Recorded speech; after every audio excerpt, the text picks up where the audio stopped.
Qual que foi a conversa? Se isso interrompeu no jogo ou se foi algo planejado? Boa noite. O primeiro tempo, o fato dos zagueiros do Atlético Goianiense estar um pouquinho mais aberto na iniciação deles, estava fazendo com que o nosso meio de campo abrisse um pouco. E aí eles jogavam às vezes curto por dentro, ou às vezes jogavam uma bola longa em cima da linha, a nossa segunda bola estava distante. O que eu tentei fazer em relação ao primeiro tempo na organização defensiva foi tentar tirar o jogo entre linhas deles, que eles teve em alguns momentos, e também tirar principalmente a bola longa e a segunda bola. Porque foi a maneira como em alguns momentos eles entraram no nosso campo e gerou um escanteio ou outro. E aí isso no segundo tempo fez com que o nosso bloco defensivo viesse um pouquinho mais para médio baixo do que médio alto. Mas você acha que a agressividade... Boa noite, Hugo! Mais fora do corredor, né, no corredor lateral, do que dentro. E aí eu acho que a agressividade já se manteve, apesar da altura do bloco defensivo ser um pouquinho diferente em relação ao que foi no primeiro tempo. Nos deu oportunidade de gols também nas escapadas de contra-ataque, né? Um jogo difícil, um adversário que desceu da Série A agora. A gente sabe que... Boa noite, Hugo! Um abraço a você também, Emerson Romano. É de dar oportunidade... Nosso novo treinador da seleção usou ontem que o time... Também, né, meu caro Hugo Romano? Hoje a gente se adaptou bem ao jogo, apesar de se adaptar... Além de se adaptar ao jogo, a gente teve chance de gol. Isso foi muito importante para nós, em situações diferentes das quais a gente vem criando até hoje, né? Que é a organização ofensiva. A gente cria muito em organização ofensiva e hoje a gente cria em contra-ataque também, então eu fiquei feliz por isso. Boa noite, William. Maria Gabriela, de Deus Esportes. Queria que você falasse um pouquinho da importância do retorno do Miguelito, principalmente agora jogando um pouquinho pelos lados, nessa parceria com o William do Bigode. O Miguelito é um jogador de seleção, tem 5 gols nas eliminatórias. Não tem como dizer que um jogador desse nível não seria importante. Acho que é muito importante para nós. Se estivesse no Santos, com certeza seria muito importante para o Santos também, tenho certeza disso. Porque é um jogador que tem talento, tem improviso, tem drible, tem boa finalização, tem capacidade de dar assistência. A gente fica feliz com o retorno dele. Justo, né? Justo, até porque não teve prova nenhuma contra ele até esse momento. Pelo contrário, a única prova aparente que tinha é mais para anular aquilo que foi a acusação do que para penalizar ele. Então a gente está feliz pelo retorno dele, o time também ficou feliz, os jogadores ficaram felizes. Pois é, Hugo, dele. Vamos e, assim, com um provável time descarta negociar. Depois de tudo que falaram dele e depois de sem jogar, sem ritmo de jogo, fazer a partida que fez. Isso significa que ele trabalhou muito no dia a dia, nessas 2, 3 semanas que ele teve parado, e nos deixa contente e nos ajudou para a vitória. Boa noite, William. Felipe Lin, do Rádio El Sabará. Queria que você falasse um pouquinho sobre suas escolhas para início da partida, principalmente o meio-campo. A gente não tinha visto esse meio-campo ainda jogar muito tempo junto, com o José Elisário, o Cauã Barros. Você teve um meio-campo de muita mobilidade, trocando de posição, assim como os atacantes. O Miguelito caiu pela direita, a hora vinha pelo meio. Então, queria que você falasse um pouquinho sobre essas escolhas e a importância de ter tido uma semana para treinar, para adaptar esse esquema de jogo, esses jogadores que não guardaram posição, se revezaram, principalmente no primeiro tempo. Assim, conhecendo... Pois é, o departamento médico, né, que estava aí com o Wanderson fazendo um tratamento no joelho, agora... Que ele fosse em alguns momentos tentar encaixar o meio campo 3 contra 3. O 10 deles marcou o Barros e o 9 tentava direcionar os 2 zagueiros. E aí eu teria um quarto jogador, às vezes, no meio de campo, que poderia ser o Miguelito por dentro, poderia ser o José Ferdaberto, e o Mariano atacando a profundidade, né? Então a gente conseguiu fazer um 4 contra 3 no corredor central, e aí tinha 2 contra 1, né? O Mariano e o Miguelito contra o Marcelinho, e o Lucão e o Marlon contra o Potker. A gente conseguiu progredir bem a partir disso.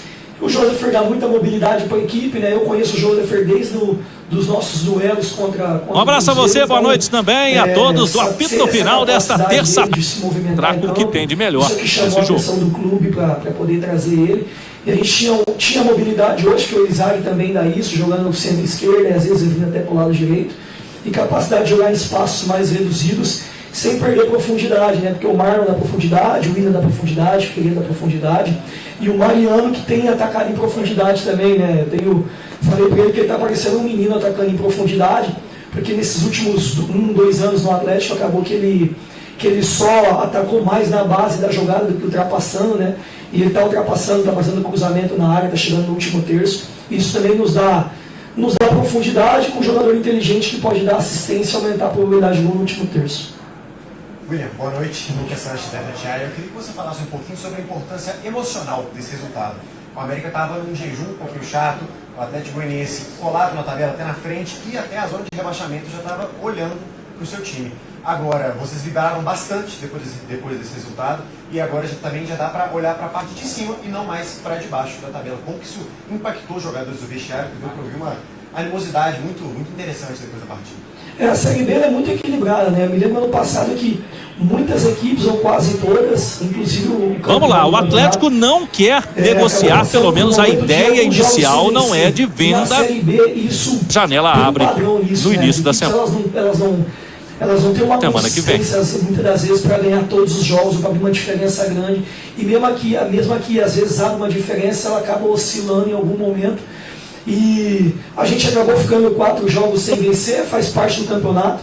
A gente não desgarrou muito do pelotão de frente, a gente tentou na rodada a 5 pontos do G4, aí virou 6 na rodada, agora baixou para 3 de novo, que é um jogo. A gente sabe que a disputa vai ser ponto a ponto até o final, existe uma diferença mínima de pontos entre, sei lá, o 14º e o 4º colocado até o 3º colocado. Se a gente tivesse, por exemplo, o ganho do Coritiba lá, hoje a gente estaria em 3º lugar, eles estariam na nossa posição. Tamanho é o equilíbrio da Série B. O que me chama a atenção no nosso time, nos nossos jogadores, é a capacidade que eles têm de acreditar no trabalho deles e no meu trabalho. Porque em 3 semanas, em 4 jogos sem vencer, nenhum deles para treinar em alta. Os ingressos continuam com preços promocionais, como foi para o jogo do Corinthians. É importante. Arena MRV, quinta-feira. Como qualquer equipe na Série B vai ter, poder não sustentar isso por muito tempo, né? Ano passado a equipe passou um período de oscilação e acabou que a vitória não veio no momento seguinte. Isso fez um pouquinho de diferença, mesmo tendo largado forte no campeonato. No final, o que vai valer na Série B? Quem na última rodada, fechando a 38ª rodada, vai estar dentro do G4. Nessa altura, acho que o Sport ano passado tinha 3 pontos do G4 também. O líder que está no campeonato hoje é o líder do campeonato com a mesma pontuação, na mesma altura do campeonato, não subiu. Então o que vai determinar? Quem na 38ª rodada vai estar dentro do G4. Não é quem na 9ª, não é quem na 10ª, não é quem na 6ª, não é quem na 5ª. É quem na 38ª rodada vai dormir dentro do G4. É a nossa intenção é que na última rodada a gente esteja lá dentro. Boa noite, William. Deison Peixoto da 3VR. Hoje o time entrou muito bem taticamente em campo no primeiro tempo, com muita intensidade. No segundo tempo sofreu um pouco. E nesse sofrimento ali, eu queria que você destacasse a importância, principalmente do William e do Mariano, com a experiência, para não deixar o time cair tanto e garantir o resultado no final do jogo. Eu discordo que o time caiu e eu discordo que o time sofreu. Eu acho que quem sofreu contra nós foi o Coritiba fora, nas inúmeras chances claras de gol que a gente tem.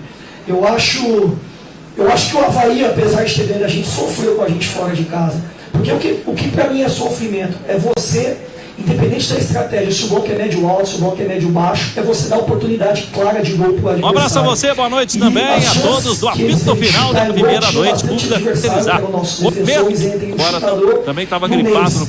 O que deve ter dado uma baixa probabilidade de sair gol deles. Vamos lá, o Atlético não quer negociar, pelo menos dar uma proposta pública para o elenco, por acima de 30 para buscar. Também a gente está acostumado a olhar para o nosso time. Os ingressos continuam com preços promocionais, não é pesada. A gente muito 2 jogos na Arena MRV. Ações dentro da área. Poucas ações do adversário dentro Boa noite, Hugo. Um abraço a você, e também o próprio Gato. Eu não me lembro do Mendes fazer um milagre no segundo tempo, mesmo. Pois Hugo, vamos como o Leonardo sabe, algumas sondagens. Foi estratégico. Pois o departamento médico, né? O Zaguinho em breve já pode ser relacionado com o Celeiro Romano. E a gente jogou um pouquinho a responsabilidade pro lado de lá e a gente saiu vencedor com 2-1. Foi legal de ver a capacidade da equipe em se defender um pouquinho no bloco médio-baixo, que a gente tem feito pouco na competição. Boa noite, William. Tudo bem? Daniel Mendes, do Tic-Tac Esportes.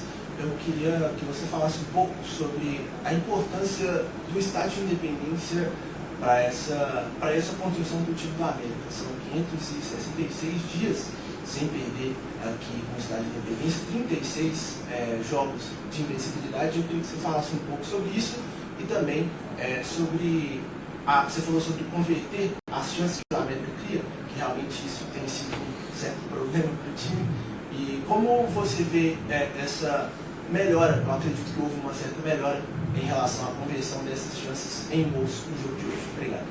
Assim, eu vou falar a segunda, eu acho que o futebol é difícil controlar algumas coisas. O chute do Negrito desviou, né? Eu não vi, mas acho que eu tive a decisão do banco que desviou, né? Por vezes a bola desvia e entra. E por vezes a bola desvia e sai, ou desvia, o goleiro faz um milagre. No segundo tempo teve um idêntico que o Vladimir conseguiu defender. Então tem coisas do Guardiola tá falando assim, tem coisas do futebol que é um pouco incontrolável. Que de fato você chuta, a bola bate na trave e entra, o adversário chuta, ou tem um cabeceiro, raspa na cabeça do meu zagueiro e sai. E aí o que define o placar é a vitória ou é a derrota, e a vitória no nosso caso hoje. O que eu tenho que fazer em relação ao que eu controlo é continuar fazendo com que os jogadores continuem criando as chances de gol que eles criem, né, que eles estão criando sempre, porque isso vai aumentar a probabilidade de algum momento a bola bater em entrada, a bola do goleiro não conseguir defender. Né, o William hoje tirou, chutou de esquerda, a bola na gaveta e, enfim, eu acho que existe um pouco da circunstância, né? O Avaí fez um gol e nossa, que a bola passa por cima da cabeça do Marlon ali na falta. Bom dia, você também, a todos do tiro de meta da Itatiaia. O do Coritiba acerta um chute também, a bola vai não faz empate. Hoje quem acertou o chute foi a gente, né? Então, acho que tem um pouco disso. O que cabe a mim? Continuar fazendo e levando eles até o último terço, criando e empilhando chance, porque também em algum momento isso muda ao nosso favor, e hoje acho que foi assim. A primeira foi o que mesmo? Legal, eu também nunca perdi a independência, né? Desde o sub-20, como profissional agora, eu estou invicto no estádio, a equipe está invicta há muito tempo, mas é engraçado que invencibilidade ela não se constrói pensando nela, né? Ela se constrói no jogo seguinte, em tentar dar o melhor, e a partir disso acho que vai vindo uma confiança natural naquilo que é as vitórias dentro de casa, e vai criando algo especial, e aí vai vindo os dias, né? Dia após dia. Eu vi que o Calazans postou 566 dias sem perder aqui dentro. Eu fico feliz, passou outros treinadores que conseguiram sustentar isso, outros jogadores que conseguiram sustentar isso. Nós não somos invencíveis apesar da invencibilidade, mas somos muito fortes junto dela, né? Então isso nos dá confiança para pontuar dentro de casa. Legal. Eu vou te perguntar sobre o próximo jogo, porque o América ainda não conseguiu vencer fora de casa, os brasileiros estão me dando conseguindo empatar. Você falou sobre essa questão do improvável acontecer, mas o que dá para levar daquilo, o jogo que o América fez hoje, porque a gente consegue ver uma evolução grande, tática e técnica do América nesse campeonato, para o próximo jogo, para conseguir, enfim, essa vitória fora de casa? Eu vi um número essa semana, não sei se estava no Fute ou em alguma página, que a gente é a equipe com o maior número de ações dentro da grande área dos adversários. E os adversários contra nós têm um número mais baixo na competição, todos até esse momento. E é engraçado falar sobre isso, porque dividir o resultado que a gente teve até agora fora de casa e dividir a performance são coisas muito distintas. O Coritiba não sofreu contra nenhum adversário que sofreu contra nós. O Avaí também não sofreu o que sofreu contra nós. Aí a gente olha e fala assim, a gente está contente com isso? Não, a gente também está buscando a vitória e nos incomoda a falta da vitória fora de casa. A gente já mereceu fazer gol fora de casa, a gente já mereceu ganhar fora de casa, a gente já mereceu mais isso do que muitas equipes da própria competição. Né? E o que eu posso dizer para vocês e para o torcedor é que o time tem trabalhado bastante para que isso aconteça, para que a vitória venha fora de casa. E existe uma confiança interna em nós. Bom dia, você também, a todos do tiro de empate. Título que é uma novidade, mas nós mas esses nomes. Porque também olho para alguns oponentes da competição e time praticamente reserva sim. Bom dia você, Nath. Bom dia para quem nos acompanha aqui no Tiro de Meta da Itatiaia. Boa quarta-feira para todo mundo. E hoje tem a Raposa em campo. O União foi tendo São Gris sempre entrando. Bom dia. E a gente vai em busca dessa vitória, mas também sem fazer uma terra arrasada, porque a gente está na 10ª rodada, a 9ª rodada e não ganhamos ainda. A gente sabe que a gente tem bastante jogos fora de casa, e as equipes que geralmente sobem na Série B sobem com 5 vitórias, sobem com 4 vitórias fora de casa, no máximo, às vezes é 6 vitórias. Quando ganha muito, ganha 6, e o que ganha 6 às vezes é campeão. Se vocês puxarem no histórico da própria Série B. O que tem de Barão? Que ganhe dentro de casa e que faça 4 vitórias fora de casa. Ano passado ganhamos 2. Se tivesse ganhado mais 2, eram 4. Com 6 pontos, acho que teria subido. Então, a diferença ela está muito perto do que é o acesso ganhando dentro de casa e o que é o acesso ganhando fora 4 ou 5, não ganhando as 4 ou 5. Então, a gente vai buscar o que é essa meta dentro da competição. Obrigado, gente.